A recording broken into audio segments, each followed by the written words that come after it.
Hello students, मैं निखिल कुमार आप सभी का स्वागत करता हूं आपके अपने यूट्यूब चैनल सीजीपीएससी ई पाठशाला में।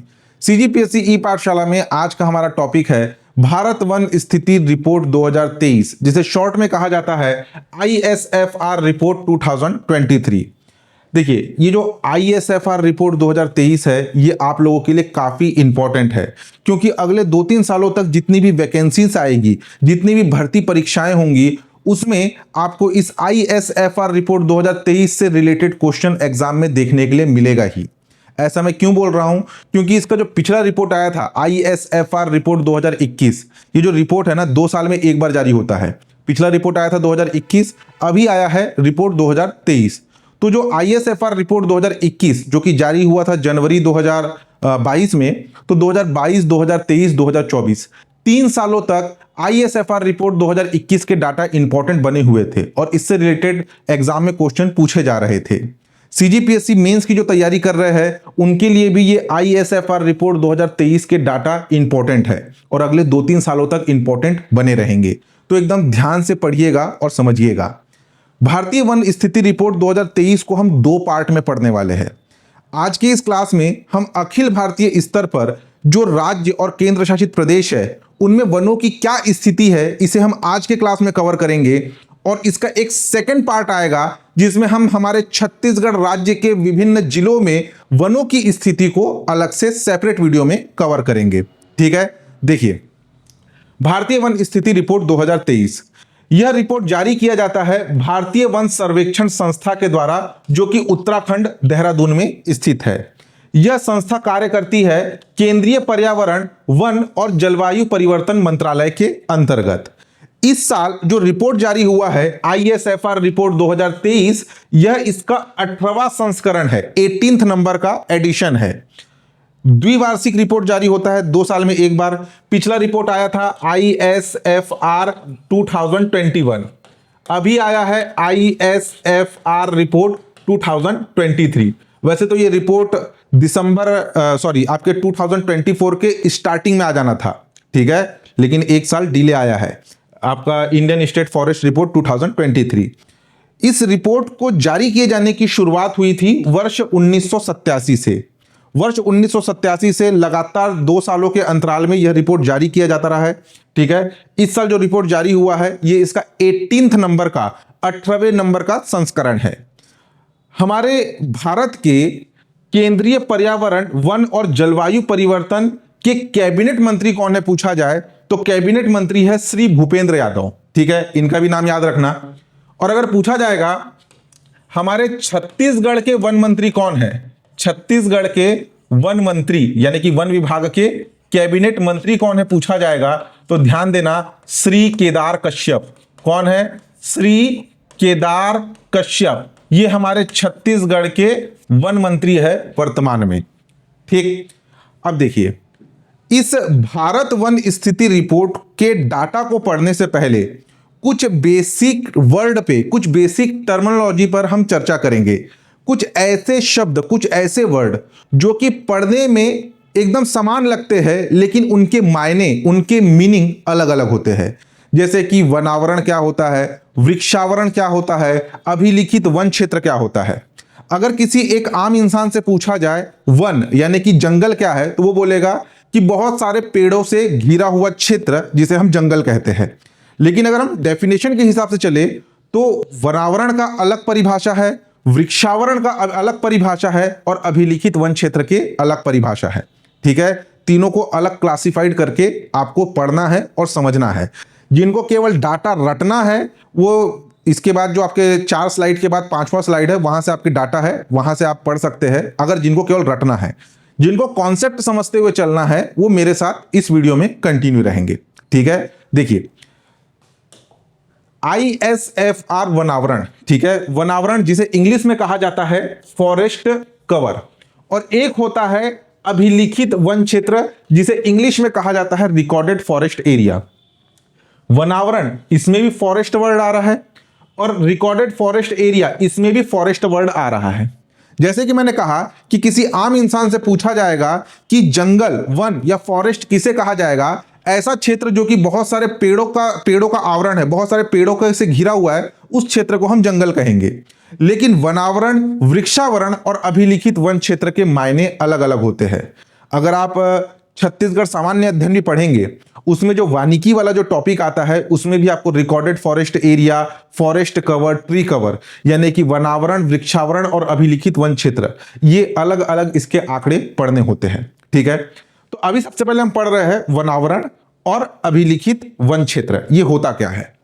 वनावरण जिसका आंकड़ा इस ISFR रिपोर्ट में जारी किया जाता है, और अभिलिखित वन क्षेत्र जिसे राज्य सरकार कानून के तहत वन क्षेत्र का दर्जा देती है। देखिए, वन की सीमा का वर्णन करने के लिए वनावरण और अभिलिखित वन क्षेत्र दो सबसे अधिक प्रयुक्त किए जाने वाले शब्द है।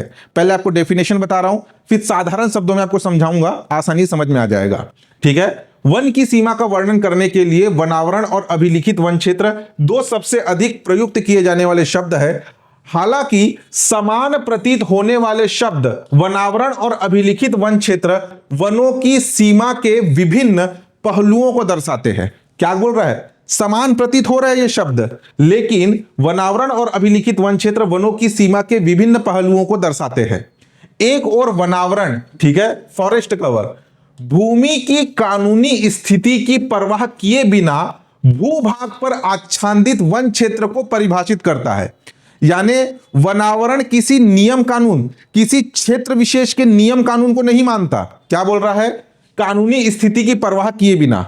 ठीक, यानी कि राज्य सरकार ने किसी कानून के तहत अगर किसी क्षेत्र को वन क्षेत्र घोषित किया है तो वो वनावरण उसे नहीं मानेगा। ठीक है, ये डिपेंड करता है भूभाग पर आच्छादित वन क्षेत्र पर। सुनते चलिए, आगे बताऊंगा आपको।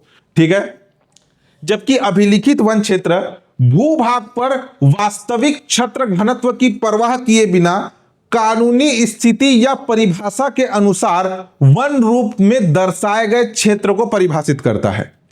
वनावरण, जो कि एक वर्ड यूज होता है ट्री कैनपी डेंसिटी, वृक्षों का सघन मंडपाकार आवरण, आगे डिस्कस करेंगे।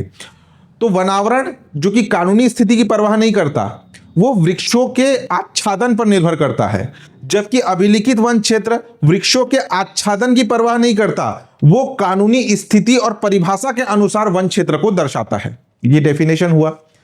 भारतीय वन सर्वेक्षण यानी कि ISFR रिपोर्ट द्वारा उपयोग किया जाने वाला वनावरण शब्द वृक्ष खंड में शामिल जिनका क्षेत्र घनत्व 10% से अधिक और आकार 1 हेक्टेयर या उससे अधिक है, भले ही उनकी कानूनी स्थिति और प्रजाति की संरचना कैसी भी हो, इसके विपरीत, ठीक है, यानी कि कानूनी स्थिति और प्रजाति कुछ भी हो, वो किस पे डिपेंड करेगा, क्षेत्र घनत्व पर। क्या होता है आगे बताऊंगा। क्षेत्र घनत्व 10% से अधिक या 1 हेक्टेयर से अधिक है तो उसे वनावरण के अंतर्गत काउंट किया जाता है। ठीक है, और दूसरा होता है आपका अभिलिखित वन क्षेत्र यानी कि रिकॉर्डेड फॉरेस्ट एरिया। शब्द का प्रयोग ऐसी सभी भूमियों के लिए किया जाता है जिन्हें किसी सरकारी अधिनियम या नियमों के अंतर्गत वन के रूप में अधिसूचित किया गया हो। इस क्षेत्र में वनावरण हो भी सकता है और नहीं भी हो सकता। इस प्रकार वनावरण और अभिलिखित वन क्षेत्र एक दूसरे को ओवरलैप करते हैं। ये ओवरलैप करते हैं, इस वर्ड को समझना आगे, लेकिन एक दूसरे के पूरक नहीं है। अब देखिए, ये तो था डेफिनेशन। मुझे एकदम गारंटी पता है कि आधे से ज्यादा जो स्टूडेंट है उन्हें इस परिभाषा से कुछ भी समझ में नहीं आया होगा। 50% प्लस स्टूडेंट को समझ में नहीं आया होगा। अब कुछ डायग्राम बनाऊंगा, उस डायग्राम को थोड़ा ध्यान समझना। देखिए, अभिलिखित वन क्षेत्र यानी कि रिकॉर्डेड फॉरेस्ट एरिया, और दूसरा है वनावरण यानी कि फॉरेस्ट कवर। जैसे कि मैंने आपको स्टार्टिंग में ही बताया, किसी एक आदमी से हम पूछेंगे जंगल किसे कहते हैं, तो जहां पर बहुत सारे पेड़ पौधों का घिरा हुआ एरिया है उसे जंगल कहा जाएगा। लेकिन यहां पर अभिलिखित वन क्षेत्र, वनावरण और एक वर्ड यूज होता है वृक्षावरण। ठीक है, अब आप बोलेंगे वन के अंदर ही तो वृक्ष आते हैं, लेकिन यहां पे वनावरण और वृक्षावरण दो अलग अलग क्यों हैं। देखिए, अभिलिखित वन क्षेत्र रिकॉर्डेड फॉरेस्ट एरिया। अभिलिखित वन क्षेत्र क्या होता है, ये कानूनी स्थिति तथा नियम एवं अधिनियम पर आधारित होता है। किस पर आधारित होता है, कानूनी स्थिति नियम तथा अधिनियम के ऊपर। जैसे कि मान लीजिए ये एक भूभाग है, एक लैंड एरिया है। इस लैंड एरिया में बहुत सारे पेड़ पौधे भी है, कुछ पहाड़ भी है, पहाड़ पर्वत, यहां पर नदियां भी बह रही है, ठीक है, यहां पर बंजर भूमि भी है। और सरकार ने इतने पूरे बड़े एरिया को रिकॉर्डेड फॉरेस्ट एरिया घोषित कर दिया है। क्या घोषित किया है? Recorded forest area.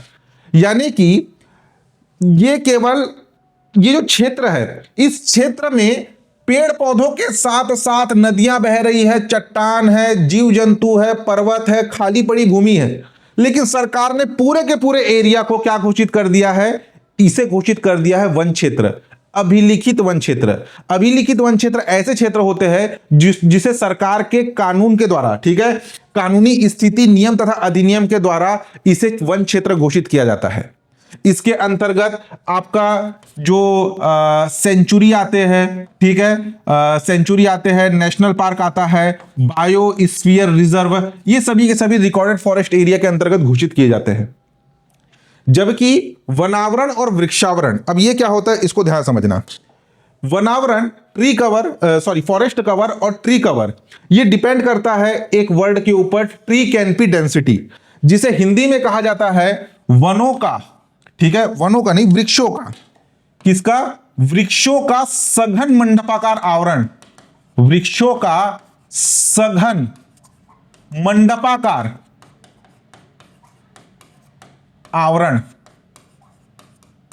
ठीक है, tree canopy density, crown of tree. इसका मतलब क्या होता है? आप पिक्चरों में देखे होंगे या कहीं पे किसी सेंचुरी घूमने गए होंगे, नेशनल पार्क घूमने गए होंगे, या किसी जंगल से आप सफर कर रहे हैं बाइक से या कार से, तो आप वहां देखे होंगे काफी ऊंचे ऊंचे पेड़ रहते हैं जिसकी शाखाएं काफी फैली रहती है, और पेड़ काफी पास पास में लगे होते हैं, जिस कारण से उनकी शाखाएं, उनकी पत्तियां एक मंडप का शेप ले लेते हैं। जैसे कि शादी बारात में जो आपके मंडप लगाए जाते हैं ना पार्टियों में, तो उस प्रकार से छायादार एक मंडप का शेप ले लेते हैं। उसे कहा जा रहा है वृक्षों का सघन मंडपाकार आवरण। इंग्लिश में कहा जाता है ट्री कैनपी डेंसिटी या क्राउन ऑफ ट्री। ठीक, ध्यान देना।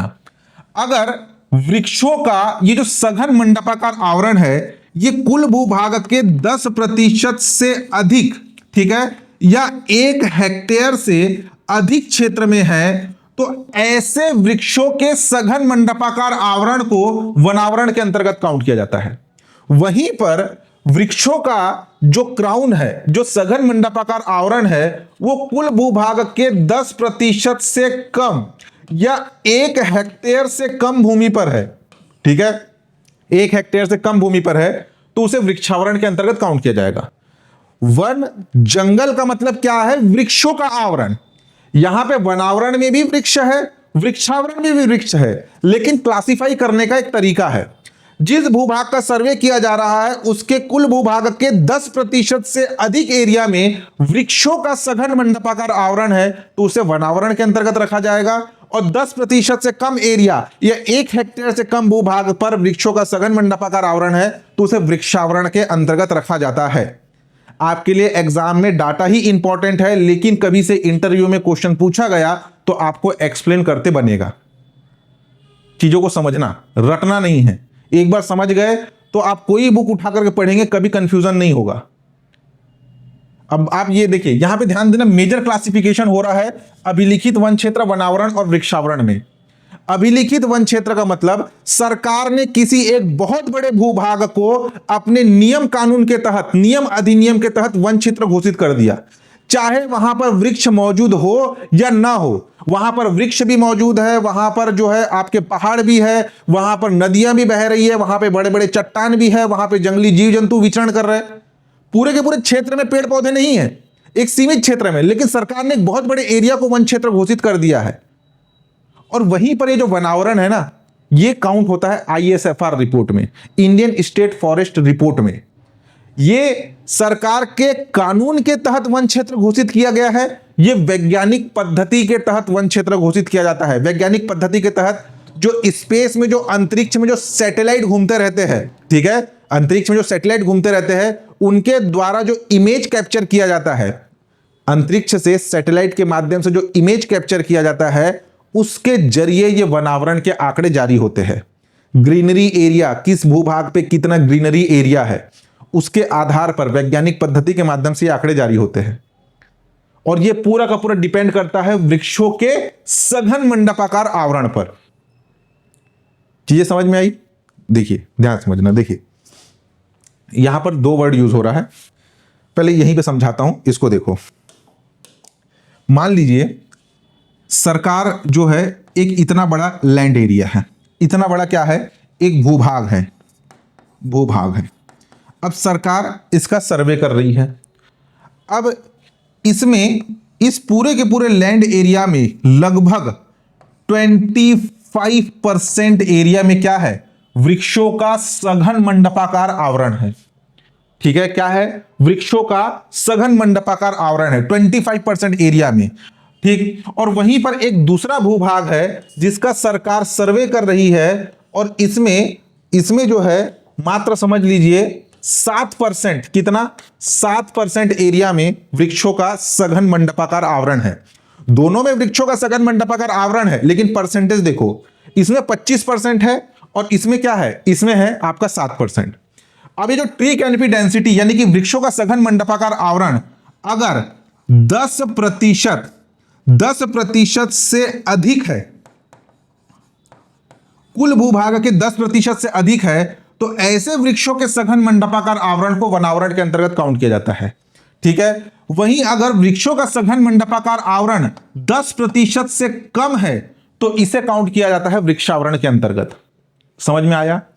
या 10% से कम या 1 हेक्टेयर से अधिक, कुल भूभाग जितने का सर्वे हो रहा है उसके 1 हेक्टेयर से अधिक क्षेत्र में वृक्षों का सघन मंडपाकार आवरण है तो उसे वनावरण के अंतर्गत काउंट किया जाएगा। और 1 हेक्टेयर से कम क्षेत्र में वृक्षों का सघन मंडपाकार आवरण है तो उसे वृक्षावरण के अंतर्गत काउंट किया जाता है। ठीक है, वहीं पर जैसे ये है आपका अभिलिखित वन क्षेत्र, इसमें कुल भूभाग है, यहां पर पेड़ पौधे है, यहां है अलग अलग पूरा, मान लीजिए मात्र कितना 7% एरिया पर ही आपका वृक्षों का आवरण है।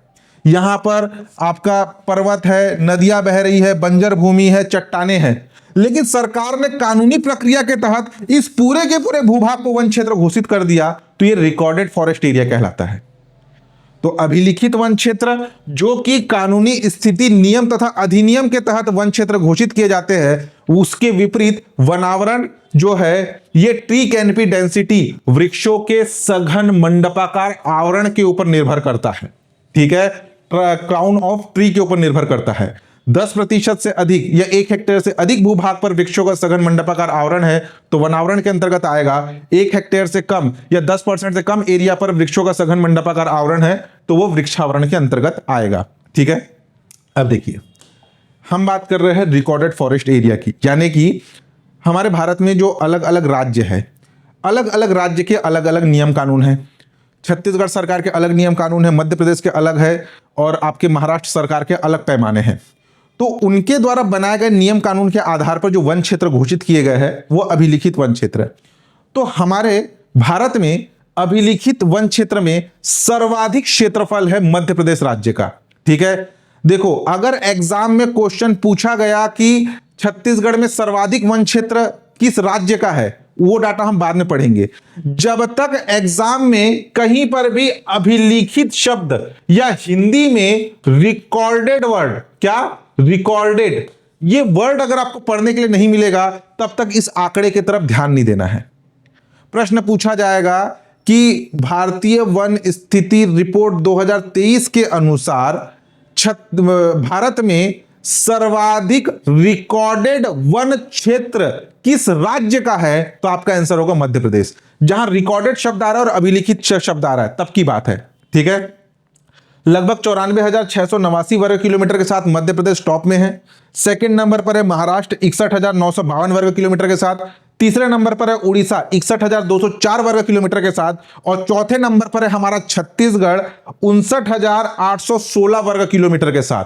ध्यान देना, इस रिकॉर्डेड शब्द से ना एग्जाम में क्वेश्चन पूछा गया हमारे छत्तीसगढ़ में, हम केवल पढ़ते हैं। देखिए अगर बोला एक प्रश्न पूछा जाएगा रिकॉर्डेड वन क्षेत्र और एक क्वेश्चन आएगा वन क्षेत्र, ठीक है, मैं अभी आपको क्या बता रहा हूं, रिकॉर्डेड वन क्षेत्र, अभिलिखित वन क्षेत्र। ये क्वेश्चन आया हुआ है एग्जाम में, अलग से स्पेसिफाई करके दिया था रिकॉर्डेड करके।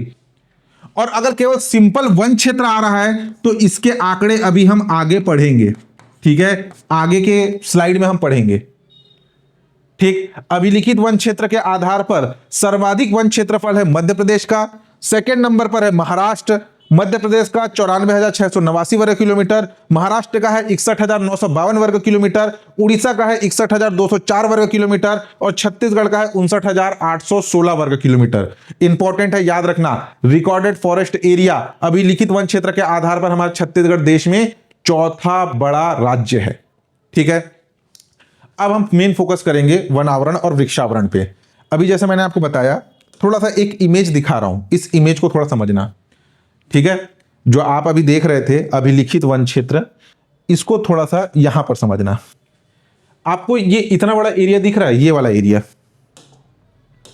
ये वाला एरिया, ये अगर आप देखेंगे इस एरिया में पेड़ पौधे भी दिख रहे हैं, इस एरिया में नदी बहती हुई भी दिख रही है, एक जलप्रपात भी बना हुआ है और यहां पर आपका एक पर्वत भी है। ठीक, इसे बोला जा रहा है रिकॉर्डेड फॉरेस्ट एरिया। यहां पर पेड़ पौधों का सघन आवरण तो है, लेकिन उसके साथ कुछ क्षेत्र नदी का भी है, कुछ क्षेत्र पर्वत का भी है।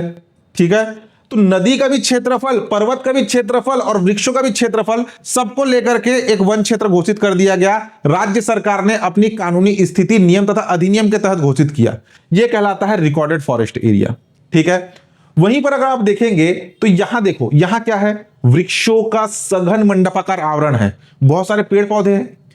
ये क्या है, देखो यहां पे इंग्लिश में लिखा हुआ है, समझ सकते हैं समझ लीजिए, लेकिन जो मैंने आपको बताया कि अगर वृक्षों का सघन मंडपाकार आवरण 10% या 1 हेक्टेयर से अधिक है, ठीक है, 1 हेक्टेयर से अधिक क्षेत्रफल पर है, तो ये किस में आएगा, ये आएगा वनावरण के अंतर्गत, वनावरण के अंतर्गत। ठीक, वहीं पर ये क्या है, देखो यहां पर सघन मंडपाकार आवरण बन रहा है क्या, नहीं, 10% से कम क्षेत्र में है और 1 हेक्टेयर से कम भूमि पे है, तो ये काउंट होगा ट्री कवर के अंतर्गत। किसके अंतर्गत, ट्री कवर यानी कि वृक्षावरण के अंतर्गत। जंगल का मतलब पेड़ पौधे वनस्पति होती है, लेकिन जहां पे सघन मंडपाकार आवरण 10% या उससे अधिक है, ठीक है, 10% या उससे अधिक है, वो वनावरण में काउंट होता है। और दूसरा है ट्री कवर, जहां पे 10% या उससे कम है, वो वृक्षावरण के अंतर्गत काउंट होता है। ये सरकार के नियम, अधिनियम, कानून पर निर्भर करता है। ये सैटेलाइट इमेज, वैज्ञानिक पद्धति के माध्यम से जो सैटेलाइट इमेज लिया जाता है, उसके आधार पर यह आंकड़े जारी किए जाते हैं और ये आंकड़े एक्यूरेट होते हैं। ठीक है, अब एक यहां पे वर्ड यूज हुआ था, थोड़ा सा डीप में जा रहा हूं, ध्यान समझना, कई बार कथन आधारित प्रश्न बन सकता है। इस क्षेत्र में देखिए क्या बोल रहा है, जो आपका अभिलिखित वन क्षेत्र है, इस क्षेत्र में वनावरण भी हो सकता है और नहीं भी हो सकता। इस प्रकार वनावरण और अभिलिखित वन क्षेत्र एक दूसरे के ओवरलैप कार्य करते हैं। इसका मतलब क्या है, देखो सैटेलाइट इमेज के माध्यम से यहां पर भी वृक्षों का सघन मंडपाकार आवरण दिख रहा है और जो अभिलिखित वन क्षेत्र है, यहां पर भी वृक्षों का सघन मंडपाकार आवरण दिख रहा है। तो जब सैटेलाइट इमेज के माध्यम से जब काउंट किया जाएगा, तो उसमें इस रिकॉर्डेड फॉरेस्ट एरिया के बाहर जो वृक्षों का सघन मंडपाकार आवरण है, वो भी ऐड किया जाएगा और रिकॉर्डेड फॉरेस्ट एरिया के अंतर्गत जो आपका वृक्षों का सघन मंडपाकार आवरण है, वो भी काउंट किया जाएगा। तो इसमें ये देखिए, ये क्या है, ये जो येलो कलर का देख रहे हैं, ये है आपका अभिलिखित वन क्षेत्र और ये जो आप ब्लू कलर में देख रहे हैं, ये है आपका वनावरण। ये सरकार के द्वारा घोषित है और ये सैटेलाइट इमेज के माध्यम से है।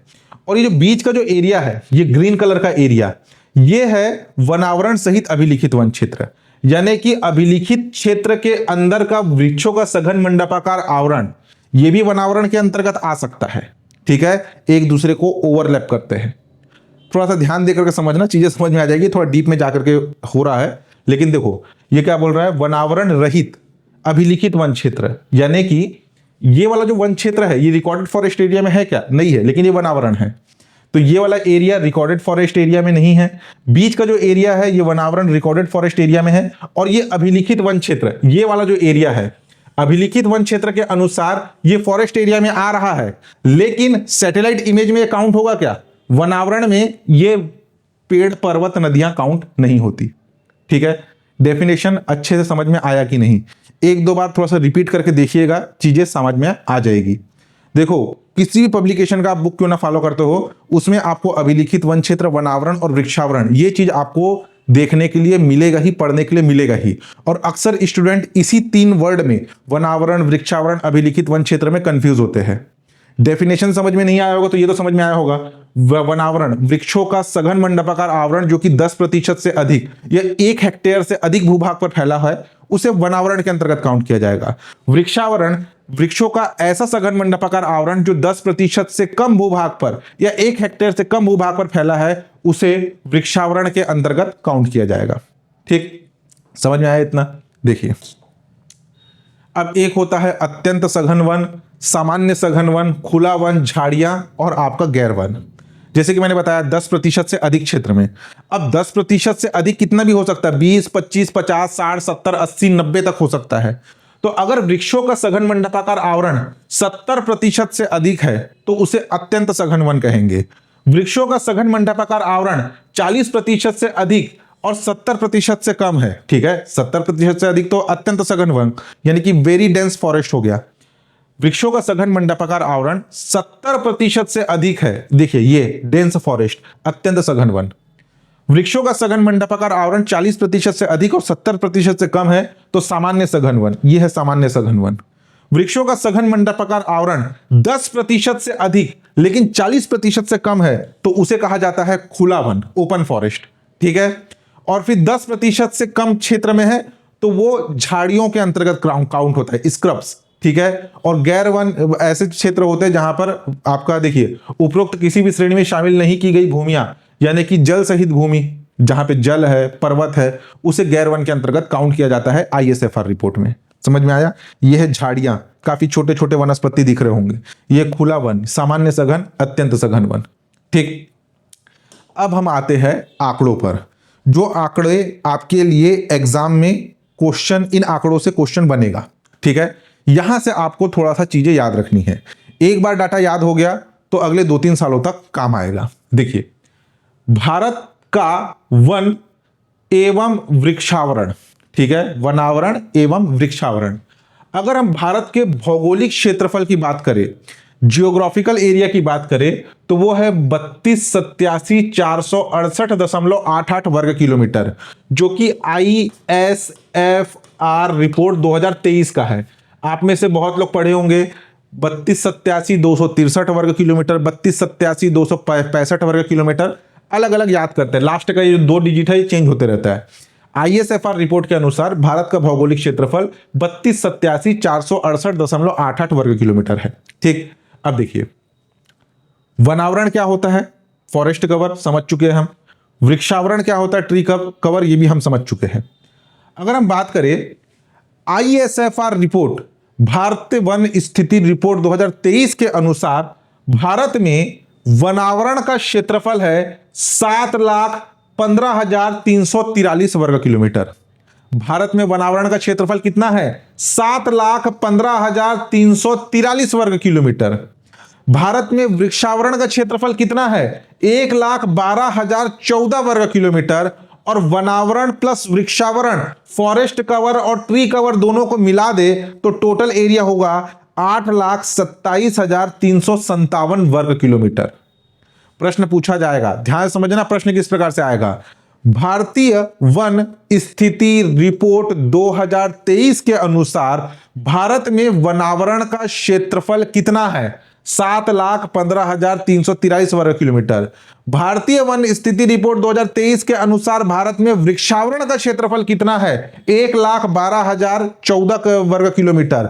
भारतीय वन स्थिति रिपोर्ट 2023 के अनुसार भारत में वनावरण एवं वृक्षावरण का कुल क्षेत्रफल कितना है? तो उसका आंसर होगा 8,27,357 वर्ग किलोमीटर। जैसा बताया हूं वैसे ही आपको वर्ड देखने के लिए मिलेगा एग्जाम में, क्योंकि इसमें ज्यादा घुमा करके नहीं आता। या तो वनावरण पूछेगा या वृक्षावरण पूछेगा या वनावरण प्लस वृक्षावरण पूछेगा। इसके बावजूद भी कहीं पर भी अगर डाउट होता है तो आपका क्वेश्चन पेपर द्विभाषी होता है, बाइलैंग्वेल, ठीक है। उसमें अगर हिंदी में समझ में नहीं आ रहा तो इंग्लिश में देखना, फॉरेस्ट कवर पूछ रहा है कि ट्री कवर पूछ रहा है कि फॉरेस्ट एंड ट्री कवर पूछ रहा है, ये तो आपको देखने के लिए मिलेगा ही, ठीक। तो इस ISFR रिपोर्ट 2023 के अनुसार भारत का जो वनावरण है वो है 7,15,343, वृक्षावरण है 1,12,014 और वनावरण प्लस वृक्षावरण है 8,27,357 वर्ग किलोमीटर। ठीक, अगर वृद्धि की बात करें, वृद्धि का मतलब अभी है ISFR रिपोर्ट 2023, पिछला रिपोर्ट आया था ISFR 2021, यानी कि इस 2 साल के गैप में वनावरण में कितने वर्ग किलोमीटर की वृद्धि हुई, वृक्षावरण में कितने वर्ग किलोमीटर की वृद्धि हुई और वनावरण और वृक्षावरण में कुल कितने वर्ग किलोमीटर की वृद्धि हुई। तो पिछले रिपोर्ट की तुलना में ISFR रिपोर्ट 2023 में भारत के कुल वनावरण में, कुल फॉरेस्ट कवर में 156 वर्ग किलोमीटर की वृद्धि हुई। प्रश्न पूछा जाएगा, भारतीय वन स्थिति रिपोर्ट 2023 के अनुसार भारत के वनावरण में पिछली रिपोर्ट की तुलना में कितने वर्ग किलोमीटर की वृद्धि हुई? 156 वर्ग किलोमीटर। भारत के वृक्षावरण में पिछले रिपोर्ट की तुलना में 1289 वर्ग किलोमीटर की 79 वर्ग किलोमीटर की वृद्धि हुई। ठीक है, 1289। और भारत के वनावरण प्लस वृक्षावरण कुल वृद्धि हुई 1445 वर्ग किलोमीटर। ठीक है, 1289 वर्ग किलोमीटर वृक्षावरण में वृद्धि, 156 वर्ग किलोमीटर वनावरण में वृद्धि और टोटल 1445 वर्ग किलोमीटर वनावरण प्लस वृक्षावरण में वृद्धि दर्ज की गई। ठीक, अब देखो यहां पे ध्यान देना, जो भारत का फॉरेस्ट कवर है, फॉरेस्ट कवर यानी कि वनावरण 7,15,343 वर्ग किलोमीटर है, जो कि भारत के 32,87,468 वर्ग किलोमीटर का इस भारत के कुल भौगोलिक क्षेत्रफल के 21.76% एरिया में क्या है? वनावरण है। ISFR रिपोर्ट 2023 के अनुसार भारत के कुल भौगोलिक क्षेत्रफल का 21.76% एरिया में क्या है? वनावरण है। भारत के कुल भौगोलिक क्षेत्रफल के 3.41% एरिया में क्या है? वृक्षावरण है। ठीक है, भारत का कुल भौगोलिक क्षेत्रफल 32,87,468 वर्ग किलोमीटर, इस 32,87,468 वर्ग किलोमीटर में 7,15,343 वर्ग किलोमीटर में क्या है? वनावरण है, फॉरेस्ट कवर है, जो कि अगर परसेंटेज में बात किया जाए तो 21.76%। भारत के कुल भौगोलिक क्षेत्रफल में 32,87,468 वर्ग किलोमीटर में 1,12,014 वर्ग किलोमीटर क्या है? वृक्षावरण है। परसेंटेज में बात करें तो 3.41%। भारत के कुल भौगोलिक क्षेत्रफल का 8,27,357 वर्ग किलोमीटर वनावरण और वृक्षावरण है। परसेंटेज में बात करें तो 25.17%। ठीक, मैं इतना बार बार रिपीट इसलिए कर रहा हूं क्योंकि आधा से ज्यादा चीजें आपको लेक्चर के दौरान ही याद हो जाए। इस बार की रिपोर्ट में दार्शनिक यानी कि 10 साल में क्या चेंजेस हुए हैं वो आंकड़े भी जारी हुए। ठीक है, दार्शनिक वृद्धि आई है, दार्शनिक वृद्धि यानी कि 10 साल के अंतराल में क्या वृद्धि हुआ है। एक रिपोर्ट आया ISFR रिपोर्ट 2013 और एक रिपोर्ट आया ISFR रिपोर्ट 2023, यानी कि 10 साल के टाइम ड्यूरेशन में क्या परिवर्तन हुआ यह भी अलग से हाईलाइट किया गया है। अगर क्वेश्चन थोड़ा डीप में जाके पूछा तो इससे क्वेश्चन बनेगा। 10 सालों के अंतराल में यानी कि ISFR रिपोर्ट 2013 से 2023 10 साल के दौरान भारत के वनावरण में 16,630 वर्ग किलोमीटर की वृद्धि हुई है। कितने साल? 10 साल के अंतराल में। भारत के वृक्षावरण में 20,747 वर्ग किलोमीटर की वृद्धि हुई है। परसेंटेज की बात करें तो 10 सालों में भारत का जो वनावरण है, जो फॉरेस्ट कवर है, वो 2.38% बढ़ा है और 10 सालों में भारत का जो वृक्षावरण है, जो ट्री कवर है, वो 22.73% बढ़ा है।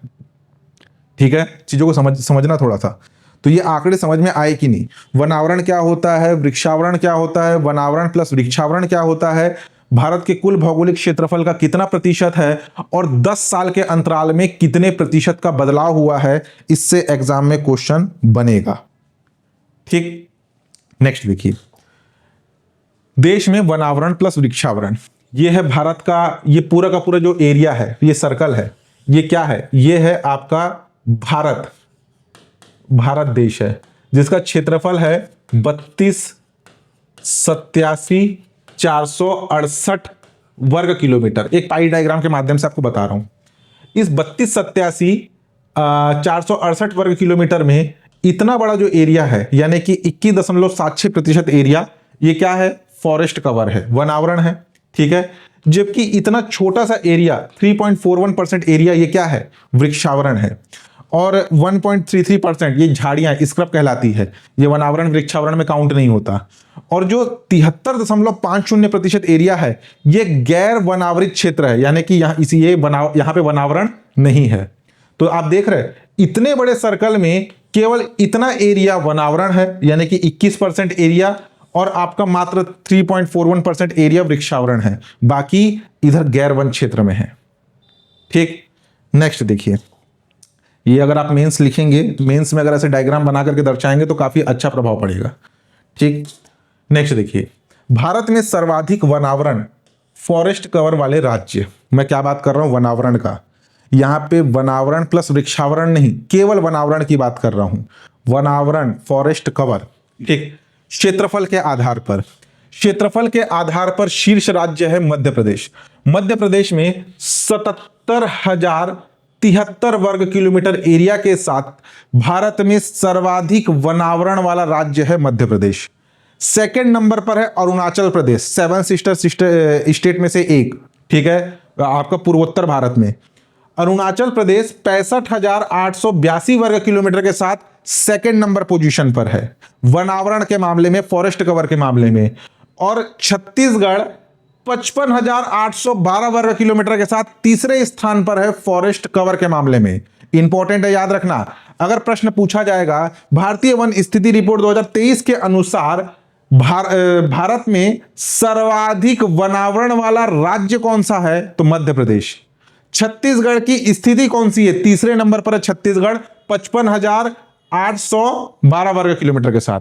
मध्य प्रदेश 77,000, अरुणाचल प्रदेश 65,000, छत्तीसगढ़ 55,000, ऐसे लमसम में याद रखिएगा, 77,000, 65,000, 55,000। ठीक, तो ये है आपका सबसे पहले नंबर पर है आपका मध्य प्रदेश, सेकंड नंबर पर है इधर अरुणाचल प्रदेश ये, और थर्ड नंबर पर है छत्तीसगढ़। फर्स्ट और थर्ड आजू बाजू है। ठीक, अगर परसेंटेज के हिसाब से बात करें तो परसेंटेज के हिसाब से मतलब राज्य और केंद्र शासित प्रदेश ओवरऑल बात हो रही है, तो राज्य और केंद्र शासित प्रदेश पूरा मिलाकर के बात करें तो लक्षद्वीप एक केंद्र शासित प्रदेश है। लक्षद्वीप में 91.33% एरिया ये क्या है? यहां पे वनों का आवरण है। यानी कि मान लीजिए लक्षद्वीप है, ठीक है, ये लक्षद्वीप का कुल भौगोलिक क्षेत्रफल है, इसके 93% एरिया में, ठीक है, 93% एरिया में वृक्षों का आवरण है। तो प्रतिशत के आधार पर लक्षद्वीप, क्षेत्रफल के आधार पर मध्य प्रदेश। सेकंड नंबर पर है मिजोरम। मिजोरम 85.34% मिजोरम के कुल भौगोलिक क्षेत्रफल में, ठीक है, मिजोरम के कुल भौगोलिक क्षेत्रफल के 85.34% एरिया में क्या है? आपका वनावरण है। और तीसरे नंबर पर है अंडमान निकोबार, ये इधर, ठीक है, अंडमान निकोबार। अंडमान निकोबार जो है 81.62%, अंडमान निकोबार के कुल भौगोलिक क्षेत्रफल का 81.62% एरिया क्या है? वो यहां पे फॉरेस्ट कवर है, यानी कि वनावरण है। आप थोड़ा ध्यान समझना। देखिए, ऑप्शन में अगर प्रश्न पूछा गया कि भारतीय वन स्थिति रिपोर्ट 2023 के अनुसार, देखो बीच में मैं प्रश्न इसलिए बता रहा हूं ताकि आपको समझ में आए, ठीक है। भारतीय वन स्थिति रिपोर्ट 2023 के अनुसार निम्नलिखित में से किस एक राज्य / केंद्र शासित प्रदेश का वनावरण प्रतिशत सर्वाधिक है? Option A Lakshadweep, option B आपका Andaman Nicobar, option C Daman Diu Dadar Nagar Haveli, option D आपका पुडुचेरी। ये सभी के सभी केंद्र शासित प्रदेश है, तो आपका आंसर होगा लक्षद्वीप। ठीक है, प्रश्न पूछा गया कि भारतीय वन स्थिति रिपोर्ट 2023 के अनुसार निम्नलिखित राज्यों में से, केंद्र शासित प्रदेश नहीं बोल रहा है, निम्नलिखित राज्यों में से किस राज्य का वनावरण प्रतिशत सर्वाधिक है? उसमें आपको देगा मिजोरम, अरुणाचल प्रदेश, नागालैंड और एक दे दिया आपका इधर मध्य प्रदेश। तो यहां ध्यान देना, प्रतिशत पूछ रहा है। यहां पे टॉप में लक्षद्वीप है, लेकिन लक्षद्वीप क्या है? एक यूनियन टेरिटरी है, एक केंद्र शासित प्रदेश है। और क्वेश्चन में पूछा गया निम्नलिखित राज्यों में से किस एक राज्य का वनावरण प्रतिशत सर्वाधिक है? तो फर्स्ट में आ जाएगा क्या? मिजोरम। मिजोरम राज्यों में फर्स्ट है, और अगर ओवरऑल पूछा जाए तो सेकंड है। राज्य और केंद्र शासित प्रदेश दोनों को मिलाकर के ओवरऑल रैंकिंग मिजोरम की सेकंड है, लेकिन अगर प्रतिशत के आधार पर राज्यों में टॉप कौन सा पूछा जाएगा तो वो है आपका मिजोरम। देखो, इतना डीप में बताने का यही उद्देश्य है कि क्वेश्चन किसी प्रकार से आए आपसे बनना चाहिए। अगर पूछा रहा है राज्य अथवा केंद्र शासित प्रदेशों में किसका वनावरण प्रतिशत सर्वाधिक है, तो नो डाउट लक्षद्वीप। निम्नलिखित में से किस राज्य का वनावरण प्रतिशत सर्वाधिक है, तो शीर्ष में होगा आपका मिजोरम। लक्षद्वीप केंद्र शासित प्रदेश है। ठीक है, समझ में आया। तो यहां पर अगर आप देखेंगे तो ये हो गया आपका लक्षद्वीप फर्स्ट में, इधर हो गया आपका मिजोरम सेकंड में, और अंडमान निकोबार थर्ड में। टॉप 3 में 2 आपके यूनियन टेरिटरी यानी कि केंद्र शासित प्रदेश है। समझ में आया। ये क्या था, ये था आपका फॉरेस्ट कवर यानी कि वनावरण। ठीक, अब नेक्स्ट देखिए, नेक्स्ट है राज्य के वन क्षेत्र में सर्वाधिक वृद्धि या कमी। यानी कि इसमें क्या बोल रहा है, जो पिछला रिपोर्ट आया था ISFR 2021 और जो अभी का रिपोर्ट है ISFR 2023, इन 2 सालों में, ठीक है, इन 2 सालों में किन राज्यों के वनावरण में सर्वाधिक वृद्धि हुई है और किन राज्यों के वनावरण में कमी हुई है। यहां पे क्षेत्रफल नहीं बता रहा है, कितने वर्ग किलोमीटर की वृद्धि हुई है और कितने वर्ग किलोमीटर की कमी हुई है 2 साल के अंतराल में। तो पहला बोल रहा है वन एवं वृक्षावरण, यहां पे ओवरऑल बात हो रहा है। देखो क्या बोल रहा है, वन एवं वृक्षावरण फॉरेस्ट एंड ट्री कवर में अधिकतम वृद्धि दर्शाने वाले शीर्ष 3 राज्य। पहले नंबर पर है छत्तीसगढ़, जिसमें 684 वर्ग kilometre forest cover plus tree cover में वृद्धि हुई है। 2 सालों में इस छत्तीसगढ़ राज्य में 684 वर्ग किलोमीटर, ये क्या है, वनावरण प्लस वृक्षावरण दोनों को मिलाकर के वृद्धि हुई है 684 वर्ग किलोमीटर की। सेकंड नंबर पर है उत्तर प्रदेश, 559 वर्ग किलोमीटर वन प्लस वृक्षावरण में वृद्धि दर्ज की गई है। यहां पे वर्ड ध्यान देना, केवल वनावरण नहीं है, वन प्लस वृक्षावरण है। और थर्ड नंबर पर उड़ीसा 559 वर्ग किलोमीटर के साथ, ये थर्ड पोजीशन पर है। ठीक है, ये शायद आंकड़ा देख के बताऊंगा मैं, अगर करेक्शन होगा तो बताऊंगा। ठीक है, दोनों 559 है कि नहीं, एक बार मेरे को चेक करना पड़ेगा। ठीक, हमारा छत्तीसगढ़ फर्स्ट पोजीशन पर है।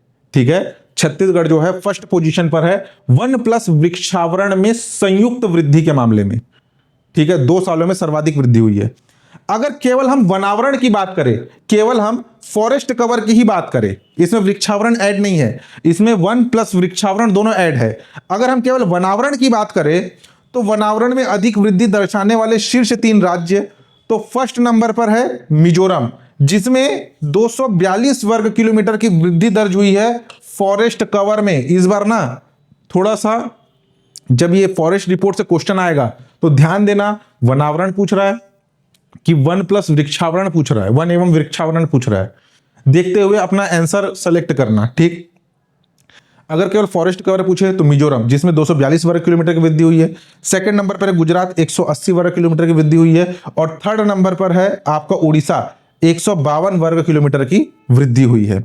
अगर हम कमी की बात करें तो सबसे ज्यादा कमी दर्ज की गई है किसमें, मध्य प्रदेश में। ठीक है, मध्य प्रदेश में 612.41 वर्ग किलोमीटर की कमी दर्ज की गई। इन 2 सालों में सबसे ज्यादा कमी किसमें दर्ज हुई है, मध्य प्रदेश में 612.41 वर्ग किलोमीटर।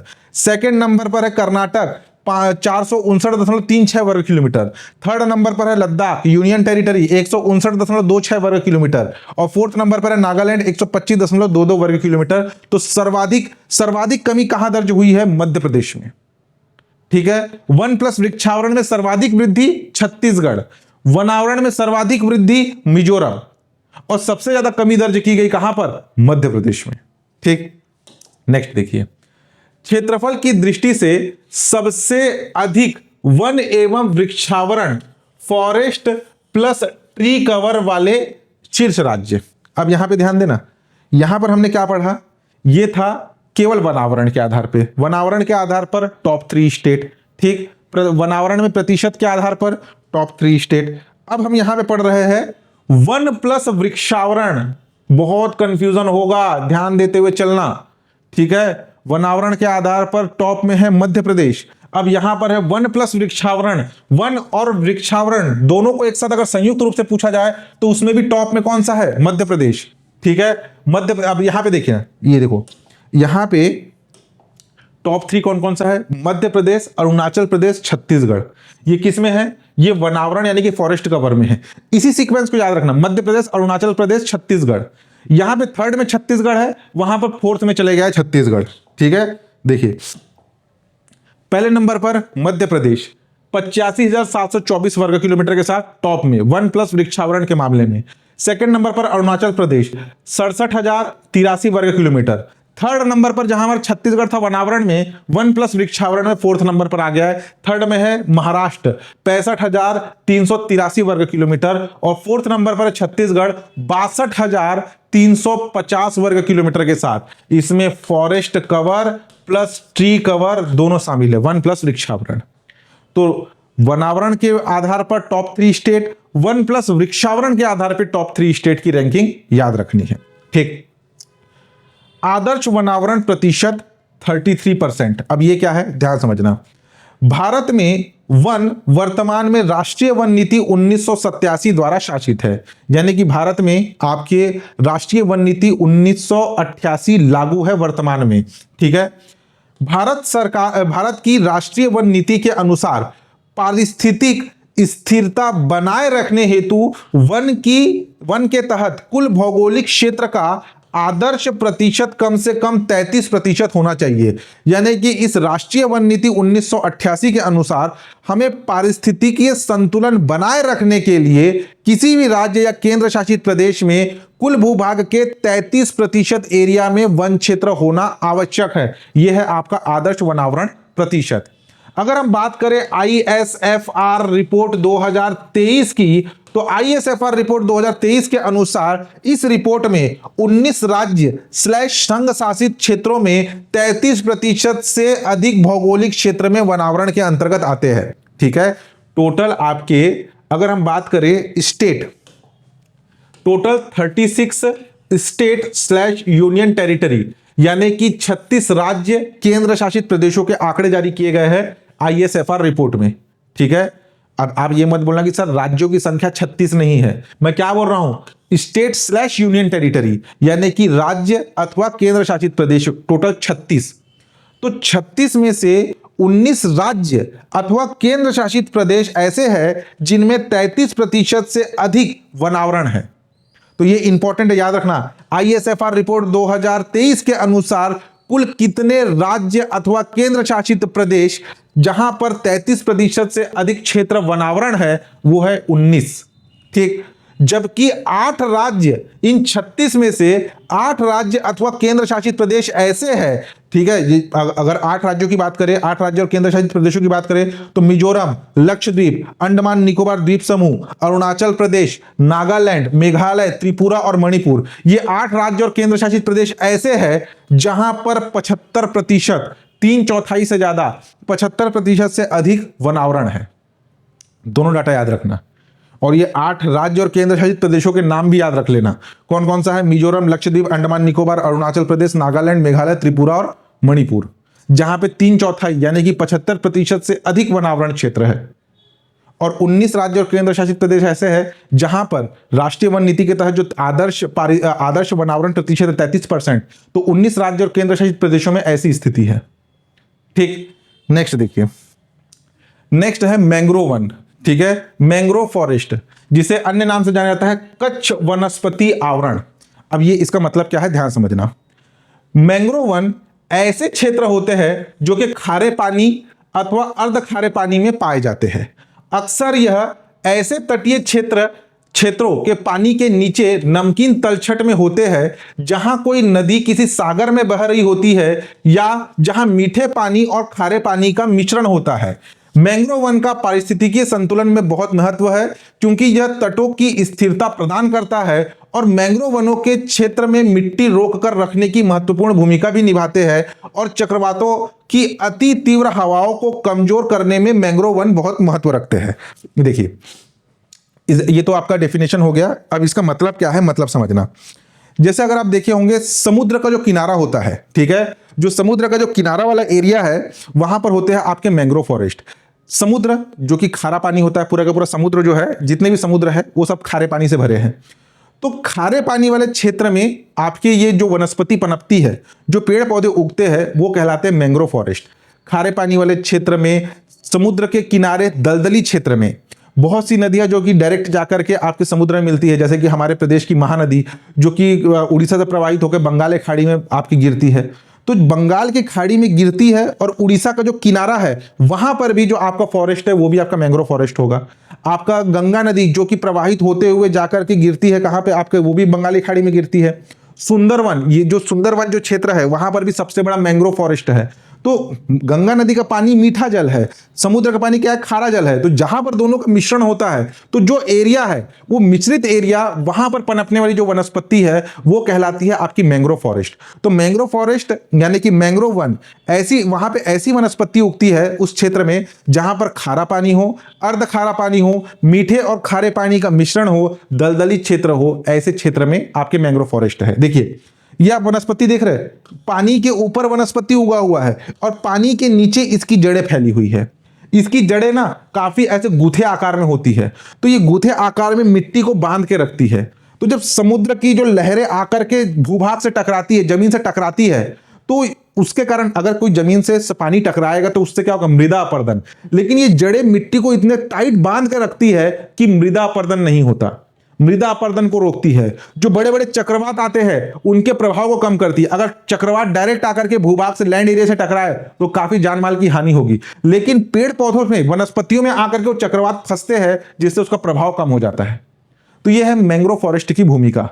ठीक है, देखिए भारत में मैंग्रोव वन का जो आवरण है, अभी हमने वनावरण देखा, वृक्षावरण देखा, वैसे ही समुद्र के किनारे जो मैंग्रोव वन का जो आवरण है वो है 4991.68 वर्ग किलोमीटर। ठीक है, जो कि हमारे भारत के कुल भौगोलिक क्षेत्रफल का, भारत का कुल भौगोलिक क्षेत्रफल कितना है, 32,87,468 वर्ग किलोमीटर। कुल भौगोलिक क्षेत्रफल का 0.15% है। ठीक है, कितना कम है, 1%, आधे परसेंट से भी कम, 1/4 से भी कम, 0.15% भारत के कुल भौगोलिक क्षेत्रफल का। ठीक है, पिछले रिपोर्ट की तुलना में, 2021 की तुलना में 7.43 वर्ग किलोमीटर कमी दर्ज की गई है। मैंग्रोव फॉरेस्ट में कमी दर्ज हुआ है। ठीक है, कथन आधारित प्रश्न पूछा जाएगा, वनावरण में वृद्धि दर्ज हुई है, वृक्षावरण में वृद्धि दर्ज हुई है, मैंग्रोव फॉरेस्ट में वृद्धि दर्ज हुई है, मैंग्रोव फॉरेस्ट में कमी दर्ज हुई है। तीसरा कथन गलत होगा। ठीक है, 7.43 वर्ग किलोमीटर की कमी दर्ज की गई है। अब जैसे कि मैंने बताया, मैंग्रोव फॉरेस्ट कहां होगा, जहां पर समुद्र, मतलब भारत के ऐसे राज्य जिसकी सीमा समुद्र से घिरी हुई है। तो अगर आप देखेंगे तो ये गुजरात, महाराष्ट्र, गोवा, कर्नाटक, केरल, तमिलनाडु, आंध्र प्रदेश, उड़ीसा और पश्चिम बंगाल, केवल इन्हीं राज्यों में आपको मैंग्रोव फॉरेस्ट मिलेंगे जिनकी सीमा समुद्र से लगी हुई है। ठीक, तो भारत में सर्वाधिक क्षेत्रफल मैंग्रोव फॉरेस्ट का, मैंग्रोव कवर्ड ISFR रिपोर्ट 2023 के अनुसार, तो भारत में सर्वाधिक मैंग्रोव वन का आवरण कहां पर है, पश्चिम बंगाल में। ठीक है, ये यहां पर, ये देखिए, ये पश्चिम बंगाल यहां पर सर्वाधिक है। कितना, 4,991 वर्ग किलोमीटर में से आधा। ठीक है, ये आधा, ये लगभग आपका जो अगर आप देखेंगे 42.45%। ठीक है, आधे से थोड़ा कम, 2,119.16 वर्ग किलोमीटर सर्वाधिक कहां पर है, पश्चिम बंगाल में। सेकंड नंबर पर है गुजरात, इस पश्चिम बंगाल के ऑपोजिट यहां पर है गुजरात। ठीक है, ये गुजरात फर्स्ट में, पश्चिम बंगाल सेकंड नंबर पे गुजरात, 1,164.06 वर्ग किलोमीटर। ये मैंग्रोव फॉरेस्ट का विस्तार है। थर्ड नंबर पर है आपका ये अंडमान निकोबार, फोर्थ नंबर पर है आंध्र प्रदेश, ये वाला। तो ये टोटल आपके 12 राज्य और केंद्र शासित प्रदेश जहां पे मैंग्रोव वन का विस्तार है। टॉप 3 का नाम याद रखना, फर्स्ट में पश्चिम बंगाल, सेकंड में गुजरात और थर्ड में है अंडमान निकोबार। ठीक, अगर परसेंटेज के हिसाब से पूछा जाए तो परसेंटेज में आपका पश्चिम बंगाल सर्वाधिक है। कितना, पश्चिम बंगाल के कुल भूभाग के 42 भारत में जो कुल आपका मैंग्रोव फॉरेस्ट है 4,991.86, इसका 42% मैंग्रोव वन का विस्तार पश्चिम बंगाल में है। इस 4,991 का 23.32% विस्तार गुजरात में है। ठीक है। अगर हम बात करें, देखिए इसमें परिवर्तन कितना हुआ है, कमी दर्ज की गई 7.43 वर्ग किलोमीटर की, और ये आपका 4,991.68 वर्ग किलोमीटर भारत में मैंग्रोव कवर है। ठीक, इतना याद रखना।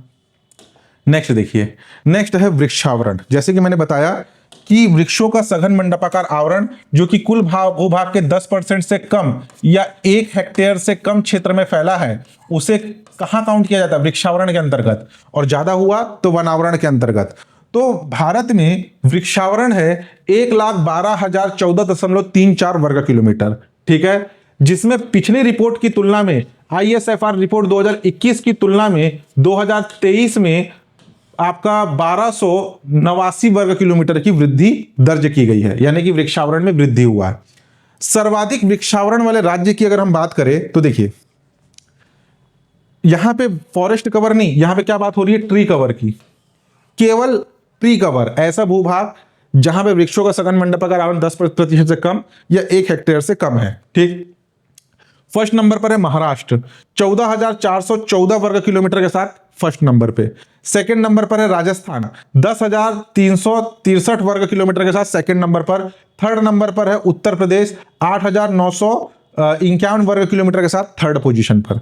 अब आप बोलेंगे कि सर राजस्थान जो कि पूरा रेगिस्तान है, अरे तो रेगिस्तान है तो वहां पर भी तो पेड़ पौधे हैं। ये देखिए, ये ऐसे झाड़ियां, यहां पर वृक्षों का सघन मंडपाकार आवरण है ही नहीं, काफी दूर दूर छट्टे छट्टे में आपके वृक्ष फैले हुए हैं।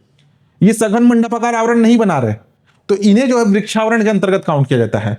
ये होता है आपका वनावरण, जहां पर एकदम पास पास पेड़ पौधे होते हैं और वो एक सघन मंडपाकार आवरण का शेप लेते हैं, तो वो आते हैं आपके वृक्षावरण के अंतर्गत, वनावरण के अंतर्गत, फॉरेस्ट कवर के अंतर्गत, और ये है आपका ट्री कवर। समझ में आया? 2021 की तुलना में अधिकतम सकारात्मक परिवर्तन, यानी कि पिछले रिपोर्ट की तुलना में ऐसे कौन से राज्य है जिनके वृक्षावरण में सर्वाधिक वृद्धि हुई है। ये तो कुल क्षेत्रफल है, 14,414 वर्ग किलोमीटर वृक्षावरण के साथ महाराष्ट्र टॉप में है। अब 2 साल में सर्वाधिक वृद्धि किस राज्य में हुई है, तो वृक्षावरण में सर्वाधिक वृद्धि दर्ज हुई है हमारे छत्तीसगढ़ में। पिछले रिपोर्ट की तुलना में 702.75 वर्ग किलोमीटर वृक्षावरण में वृद्धि हुई है, और सकारात्मक वृद्धि के मामले में, वृक्षावरण में सकारात्मक वृद्धि के मामले में शीर्ष राज्य है हमारा छत्तीसगढ़। सेकंड नंबर पर राजस्थान जिसमें 478 वर्ग किलोमीटर, और थर्ड नंबर पर है उत्तर प्रदेश 448 वर्ग किलोमीटर के साथ। तो 2 साल में सर्वाधिक वृक्षावरण में वृद्धि जो हुई है वो है छत्तीसगढ़ में। ठीक, समझ में आया? नेक्स्ट देखिए, बांसधारित क्षेत्र। ठीक है, बांसधारित यानी कि बांसों का जो उत्पादन होता है उसकी बात हो रही है। तो भारत में बांसधारित क्षेत्रफल है 1,54,670 वर्ग किलोमीटर में बांसधारित क्षेत्र है। ये वनावरण और वृक्षावरण में काउंट नहीं होता, ये अलग से इसका डाटा आता है। भारत में बांसधारित क्षेत्र है आपका 1,54,670 वर्ग किलोमीटर, जिसमें पिछली रिपोर्ट की तुलना में 2021 की तुलना में 5,227 वर्ग किलोमीटर की वृद्धि दर्ज की गई है, यानी कि 3.50%। पिछले रिपोर्ट की तुलना में 3.5% की वृद्धि हुई है। अगर हम बात करें कि भारत में शीर्ष बांसधारित राज्य कौन से, जहां पे बांस की पैदावार सर्वाधिक है, पहले नंबर पर है मध्य प्रदेश 20,421 वर्ग किलोमीटर में बांसधारित क्षेत्र है। सेकंड में है अरुणाचल प्रदेश 18,424। थर्ड नंबर पर है महाराष्ट्र 13,572। फोर्थ नंबर पर है उड़ीसा 12,338। फिफ्थ नंबर पर है आपका असम 11,246, और 6 नंबर पर है हमारा छत्तीसगढ़ 11,139। तो ये है बांसधारित शीर्ष राज्य। ठीक है, बांसधारित क्षेत्र में सर्वाधिक वृद्धि दर्ज की गई है अरुणाचल प्रदेश में। पिछले रिपोर्ट की तुलना में अरुणाचल प्रदेश में 2685 वर्ग किलोमीटर बांसधारित क्षेत्रफल में वृद्धि हुई है, और सर्वाधिक कमी दर्ज की गई है कर्नाटक में, जहां पे 1289 वर्ग किलोमीटर बांसधारित क्षेत्र में कमी दर्ज हुई है। ठीक है, इसे याद रख लेना, बांस, बैम्बू। ठीक, नेक्स्ट, वनों में कार्बन स्टॉक यानी कि कार्बन संग्रह। ठीक है, ये क्या है, वो कार्बन स्टॉक क्या होता है, कार्बन संग्रह क्या होता है, पहले डेफिनेशन समझ लीजिए फिर आपको बताऊंगा इसका आसान शब्दों में। वनों की कार्बन सोखने की क्षमता ये कहलाता है कार्बन स्टॉक। वनों के कार्बन सोखने की क्षमता। कार्बन स्टॉक से तात्पर्य किसी तंत्र, यानी कि हम बात कर रहे हैं वन की, तो यहां पे वन, किसी तंत्र या वन कि कार्बन को संग्रहित करने या छोड़ने की क्षमता से है।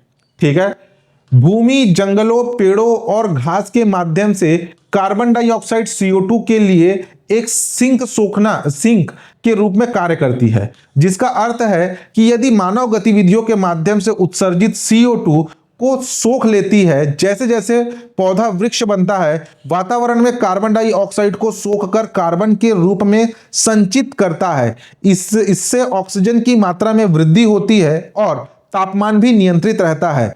अकार्बनिक और कार्बनिक रूप में वनों में जो कार्बन मौजूद रहता है उसे ही कार्बन स्टॉक कहा जाता है। जैसे अभी का जो आधुनिकता का दौर है उसमें काफी इंडस्ट्रियलाइजेशन हो रहा है। हम गाड़ी, मोटर यानी कि फॉसल फ्यूल से चलने वाले आपके व्हीकल्स चलाते हैं, जिससे जो धुआं निकलता है कार्बन डाइऑक्साइड, फैक्ट्रियों से निकलता है कार्बन डाइऑक्साइड, श्वसन क्रिया में हम छोड़ते हैं कार्बन डाइऑक्साइड। तो ये कार्बन डाइऑक्साइड को सोखते हैं कौन? वनस्पति। हम ऑक्सीजन लेते हैं, कार्बन डाइऑक्साइड छोड़ते हैं। इसके विपरीत पेड़ पौधे, वनस्पति क्या करते हैं? कार्बन डाइऑक्साइड ग्रहण करते हैं और ऑक्सीजन छोड़ते हैं। तो जो एक पौधा है छोटा रहता है तो अपनी क्षमता के अनुसार कार्बन डाइऑक्साइड ग्रहण करके ऑक्सीजन छोड़ता है। जैसे जैसे वो बड़ा होता है तो उसके आधार पर अपनी क्षमता के अनुसार कार्बन डाइऑक्साइड ग्रहण करता है, ऑक्सीजन छोड़ता है।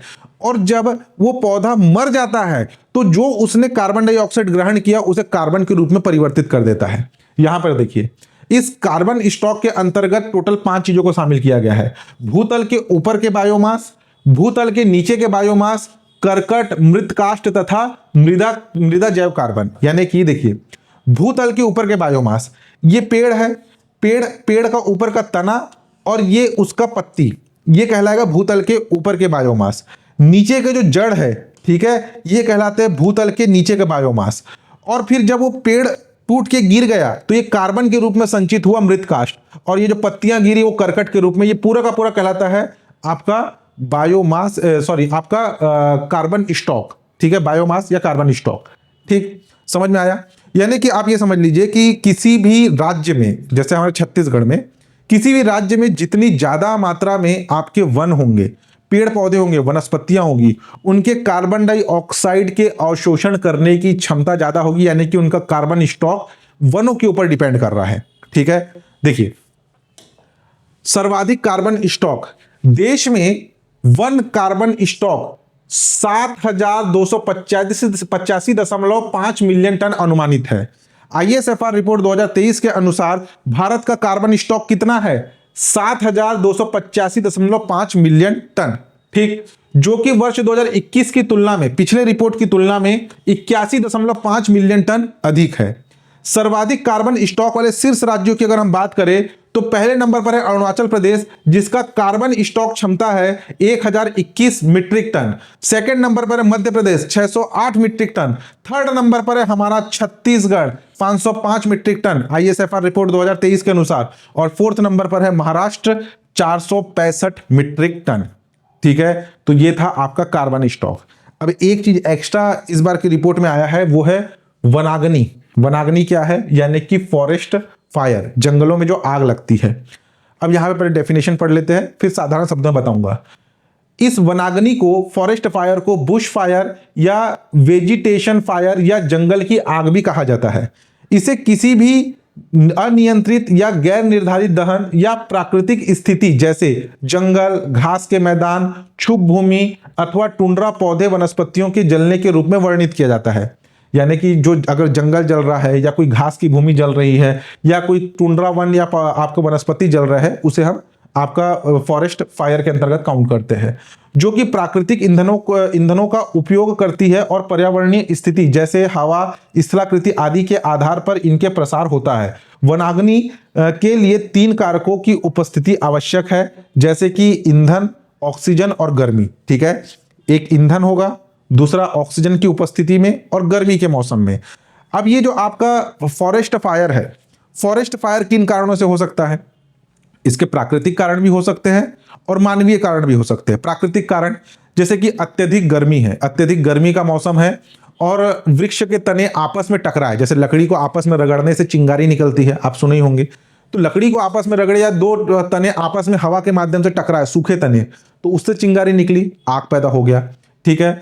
आसमान से अगर कोई बिजली गिरी, बिजली किसी एक सूखे पेड़ के ऊपर गिरी, वो पेड़ जला, आसपास में पूरे जंगल का वो एक पूरे जंगल में वो आग फैल गया, ये प्राकृतिक कारण हो सकते हैं। मानवीय कारण, जैसे कि कोई एक परिवार सफर करने के लिए गया किसी जंगल में, सूखे घास फूस के ऊपर एक व्यक्ति ने सिगरेट फेंक दिया, वो एक जंगल का आग ले लिया रूप। कोई कैंप फायर कर रहा है, टेंट लगा करके बैठे हैं, उसमें जो है आपके कैंप फायर किए, बाहर में लकड़ी जला करके अपना खाना वाना बनाए, पिकनिक किए और निकल गए। वहां पे जो आग रह गया उसको अगर सही तरीके से बुझाया नहीं गया तो एक चिंगारी भी उड़ करके किसी दूसरे जगह पे जाके आग लगा सकती है और वो है एक विकराल रूप ले सकता है। ये होता है आपके वनाग्नि के कारण। अब देखिए, ये वनाग्नि वाले को मैं इसमें शामिल क्यों किया हूं, क्योंकि इसमें हमारा छत्तीसगढ़ में ये घटना सर्वाधिक हुआ है 2023-24 के दौरान, यानी कि पिछले वित्तीय वर्ष में 2023-24 के सीजन में सबसे अधिक आग की घटनाओं वाले शीर्ष 3 राज्य है उत्तराखंड, उड़ीसा और छत्तीसगढ़। ठीक है, कितने क्षेत्र में हुआ ये नहीं, कितनी मात्रा में या कितनी बार आगजनी की घटना हुई है वन क्षेत्र में। ठीक है, ये उत्तराखंड वाला क्षेत्र, दूसरा है आपका ये उड़ीसा वाला क्षेत्र, देखिए पूरा रेड पड़ा है, और तीसरा है हमारा छत्तीसगढ़ वाला क्षेत्र। इन क्षेत्र में सर्वाधिक वनाग्नि या फॉरेस्ट फायर की घटना हुई है। ठीक है, तो ये था आपका भारत वन स्थिति रिपोर्ट 2023, जिसमें हमने अखिल भारतीय स्तर पर राज्य एवं केंद्र शासित प्रदेशों में वनों की स्थिति, वनावरण, वृक्षावरण, वन प्लस वृक्षावरण, आपका ट्री कवर, उसका अलग से डाटा पढ़ा, बांस धारित क्षेत्र, कार्बन स्टॉक और वनाग्नि से संबंधित डाटा हमने कवर किया। अच्छे से पढ़िएगा, एक बार में डाटा याद नहीं होता, लमसम में थोड़ा सा डाटा याद रखिएगा। कहीं पे 77,500 है तो उसको 77,000 याद रखिए, कहीं पर 65,083 है तो उसको 65,000 याद रखिए। ऐसे करके चीजों को याद कीजिए, एक बार, 2 बार, 3 बार करेंगे तो डाटा अच्छे से याद हो जाता है। ये आंकड़े अगले 2-3 सालों तक इंपॉर्टेंट बना रहेगा, तो अच्छे से इसे कवर कीजिएगा। ठीक है, छत्तीसगढ़ के विभिन्न जिलों में वनों की स्थिति से संबंधित आंकड़े हम अगले टॉपिक में कवर करेंगे, अगले लेक्चर में कवर करेंगे। ठीक है, चलिए।